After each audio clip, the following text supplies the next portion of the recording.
Bonjour mes amis, que Dieu vous bénisse, que le Saint-Esprit, l'Esprit du Dieu vivant, l'Esprit de la création, l'Esprit du Très-Haut, celui qui engendre la personne, une nouvelle créature. Le Saint-Esprit est celui qui engendre, est celui qui engendre les enfants de Dieu.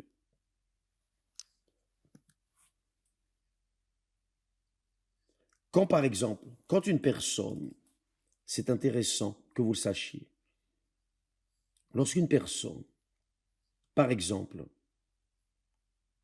écoute la parole de Dieu et que cette créature est humble pour se soumettre à cette parole, la parole de Dieu, qu'est-ce que le Saint-Esprit fait? Le Saint-Esprit convainc. Il fait que la personne soit convaincue par cette parole. Et une fois la personne convaincue, elle reconnaît qu'elle est pécheresse, peu importe si elle est religieuse ou non religieuse, si elle est bonne, si elle est mauvaise, juste ou injuste, peu importe qui est la personne, dès l'instant où elle est convaincue par le Saint-Esprit des saintes écritures, de la parole de Dieu, et alors elle accepte, elle reconnaît qu'elle est une personne pécheresse, qu'elle a besoin de miséricorde et de pardon, elle reconnaît et se soumet et dit « Oh mon Dieu, j'accepte de tout mon cœur. J'ai vécu une vie de malheur, une vie misérable. Ma vie est un détritus, mais je reconnais que je suis une personne pécheresse. Je ne sais même pas s'il y a un pardon pour moi, car il y a tant de péchés, je porte tant de choses erronées que j'ai déjà faites. J'ai déjà tué, j'ai déjà volé, je me suis déjà prostitué, j'ai même honte de parler de mes péchés. Mais s'il y a un pardon, je suis là pour te demander pardon. Pardonne-moi, Seigneur. Pardonne-moi et miséricorde-moi. Je veux être lavé, être purifié. Je veux être libre de cette conscience lourde que je porte dans ma vie. Quand la personne, sincèrement, honnêtement, manifeste ce désir, même si elle ne prie pas, elle ne sait pas prier, peu importe, mais par le simple fait de désirer, avoir l'intention de vouloir le pardon de Dieu, de vouloir le salut, d'avoir sa vie lavée, alors le Seigneur Jésus vient sur elle et la délivre de son passé sale, mauvais, son passé triste. Parce que le Seigneur Jésus a racheté, il a payé pour nos péchés. Il a payé. Il a gagné avec son sang l'âme de toute l'humanité. Sauf que là, il y a une autre chose. que beaucoup de personnes ne savent pas, c'est que Dieu convainc du péché. C'est le Saint-Esprit qui convainc. Le Seigneur Jésus a dit, quand le Saint-Esprit viendra, il convaincra le monde du péché, de la justice et du jugement. Il convaincra du péché, de la justice et du jugement.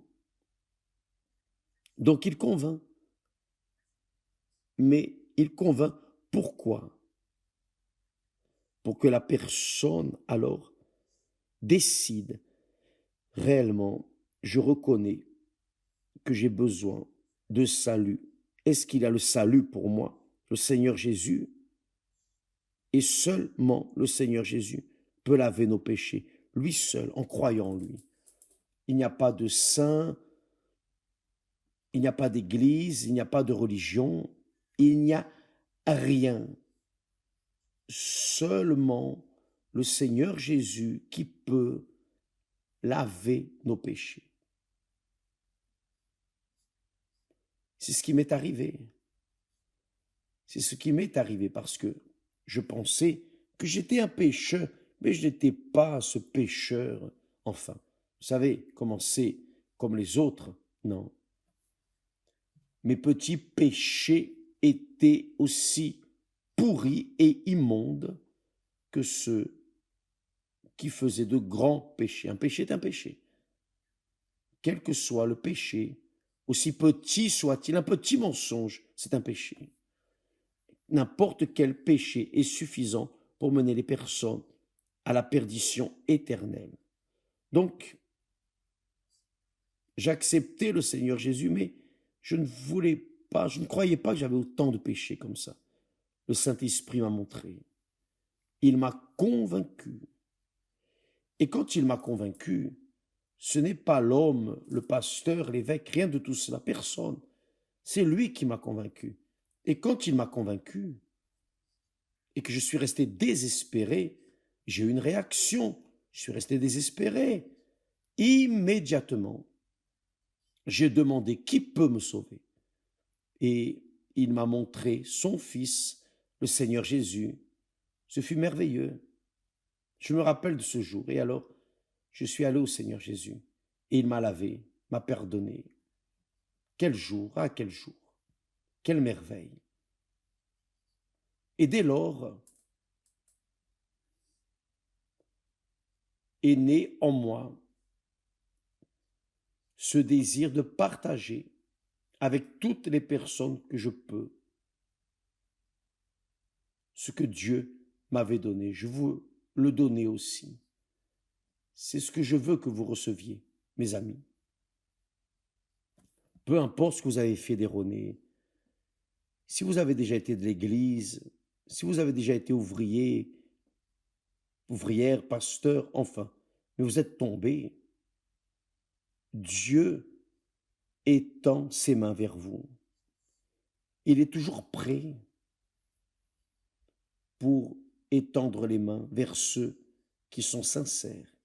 Voyez que, si vous lisez en Matthieu, voyez, le texte dit que quand le Seigneur Jésus a entendu que Jean-Baptiste avait été emprisonné, qu'a-t-il fait? Il est revenu en Galilée. La Galilée était l'endroit type, un lieu où il y avait tout genre de personnes. C'est pour cela qu'il est dit que, dans le texte, il est dit que la Galilée des nations, la Galilée concentrait tout le peuple, tout genre de personnes, et des personnes pauvres, exclues de la société. C'était un endroit, c'était comme un port. Vous savez comment est le port? Le port, normalement, il y a beaucoup de prostitution, beaucoup d'alcool, de choses erronées, mais beaucoup de péchés. Les personnes affluent vers les ports pour recevoir les personnes qui arrivent, recevoir les choses qui arrivent d'autres pays. Donc, le port, normalement, c'est un endroit où affluent tout genre de personnes, spécialement ces personnes qui sont exclues de la société. Donc, le port, la Galilée, était un endroit où il y avait des personnes de tout le monde, et des personnes de toute espèce,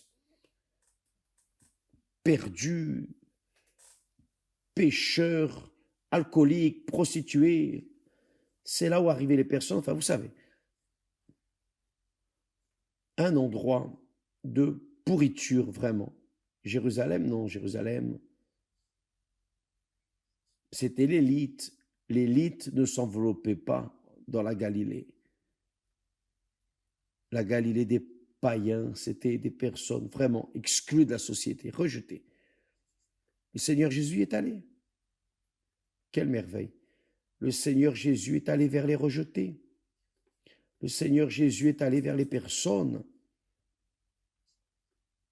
qui n'avaient personne pour elles, personne. Personne ne les voulait. Des personnes exclues, des personnes de la pire espèce. Il est allé vers ces personnes précisément. Et le texte sacré dit que dès que le Seigneur Jésus est arrivé à cet endroit, en Galilée des païens, il a commencé à prêcher.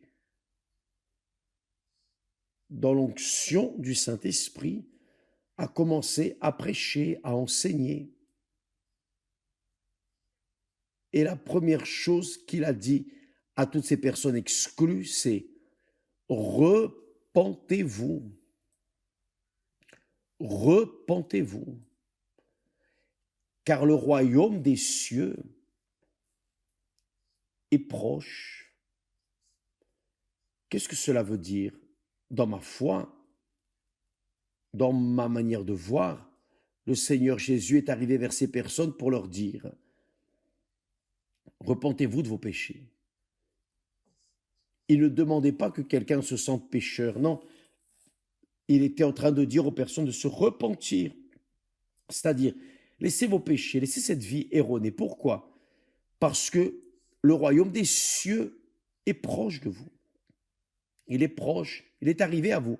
C'est pour cela que la Bible dit, Matthieu dit que le peuple, ce peuple, assis dans les ténèbres,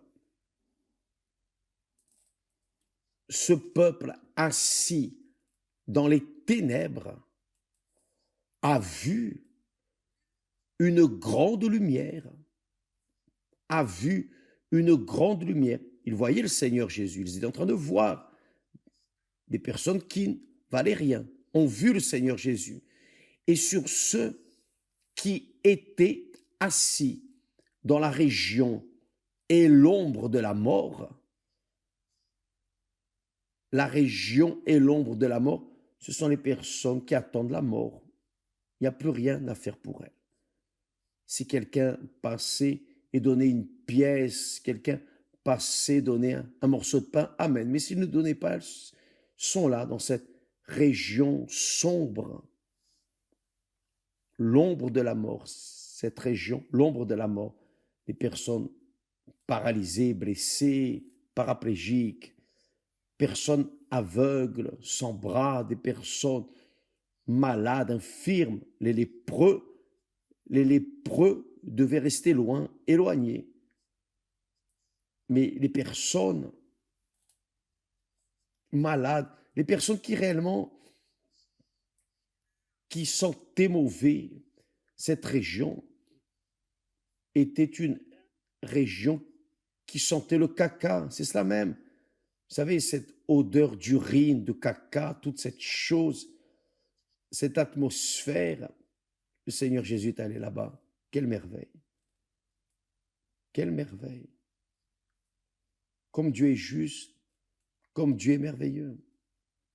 Il va à la recherche où qu'il y ait quelqu'un dans la région et l'ombre de la mort, exclu, malade, infirme, que personne ne veut.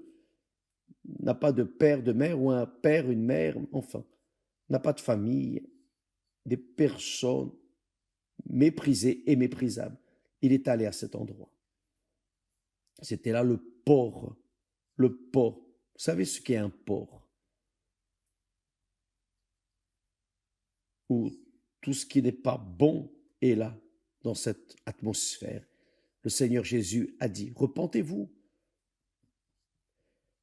car le royaume des cieux est proche, c'est-à-dire le Seigneur Jésus a offert une nouvelle vie à ces personnes, le royaume des cieux. Qu'ont-ils pensé? Que veut dire le royaume des cieux? Il veut dire que pour que la personne, le royaume des cieux arrive à la personne, mais elle doit accepter, elle doit se repentir, elle doit se soumettre au roi du royaume des cieux, au roi du royaume de Dieu.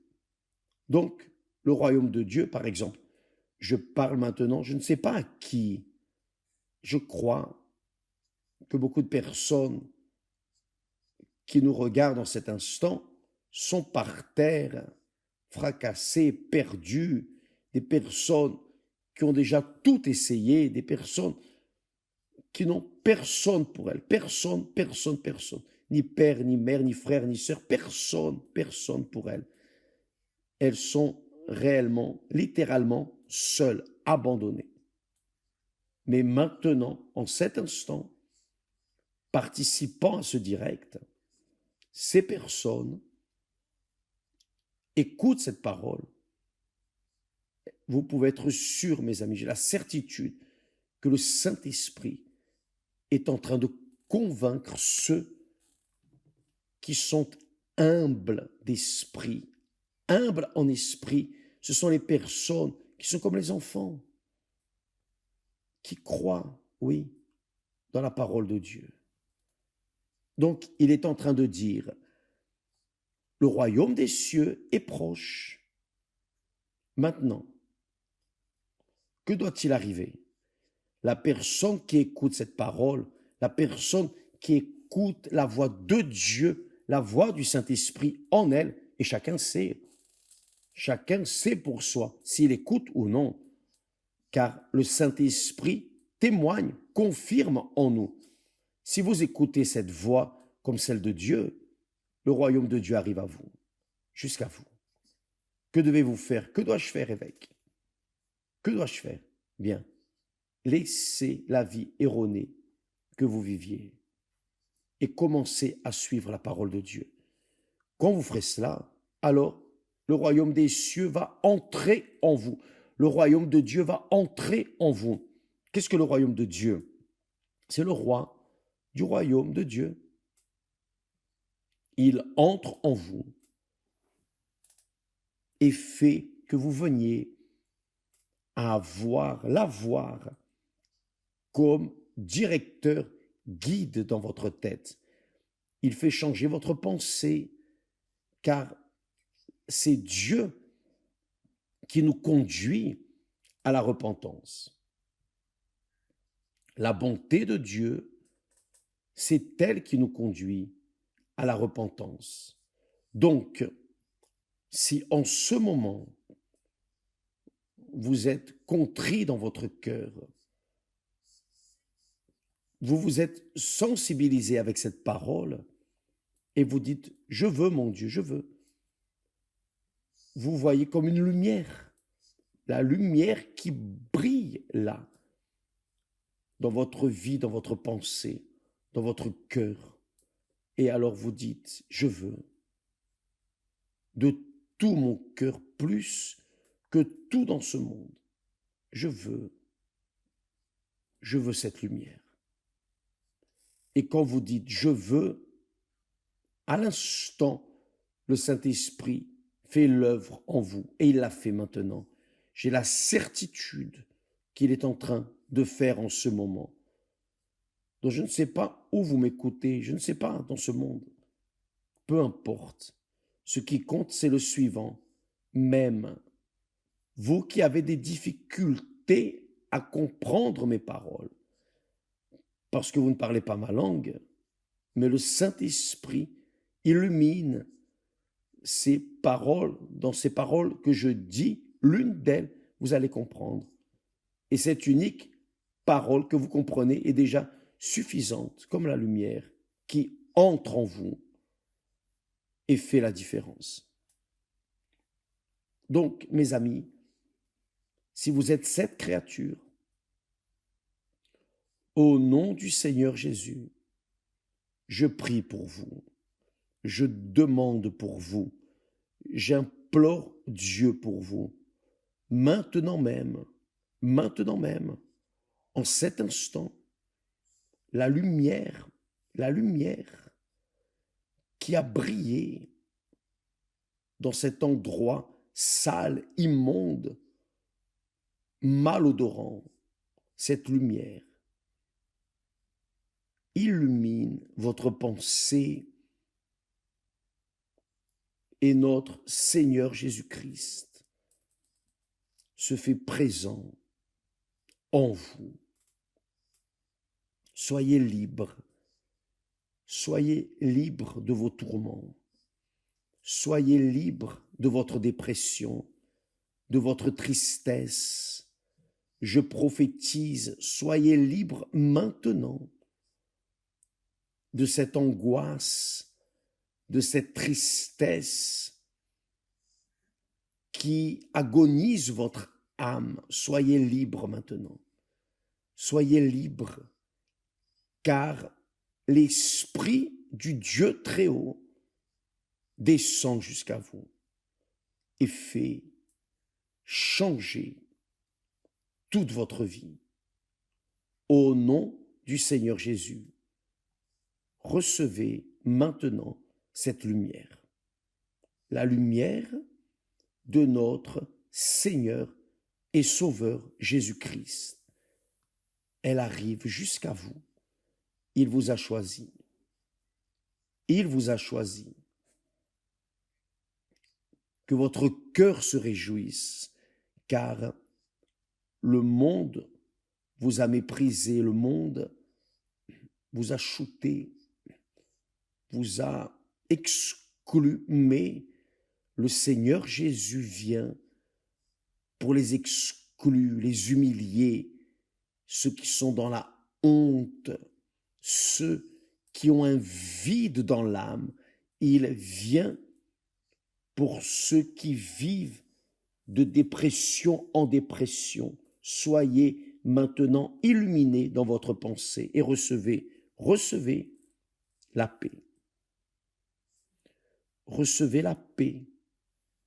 Le Seigneur Jésus a dit, je vous laisse ma paix, et au nom de mon Seigneur Jésus-Christ, au nom de mon Seigneur et Sauveur Jésus-Christ, si je suis serviteur de Dieu, si je parle par l'Esprit de Dieu, cette paix entre en vous. Recevez la paix maintenant. Vous pouvez sourire, soyez libres et commencez à vivre une vie nouvelle. Que Dieu vous bénisse tous. Aujourd'hui, dans toutes les églises universelles, nous aurons le pacte avec Dieu, l'alliance avec Dieu. Vous qui êtes froid dans la foi, vous qui êtes plus ou moins tiède dans la foi, aujourd'hui, c'est le jour de la Sainte Seine, une communion intime de notre Seigneur Jésus-Christ avec ses enfants, son peuple, sa famille. Venez participer et que Dieu vous bénisse tous et à demain au nom du Seigneur Jésus-Christ. Amen. Grâce à Dieu.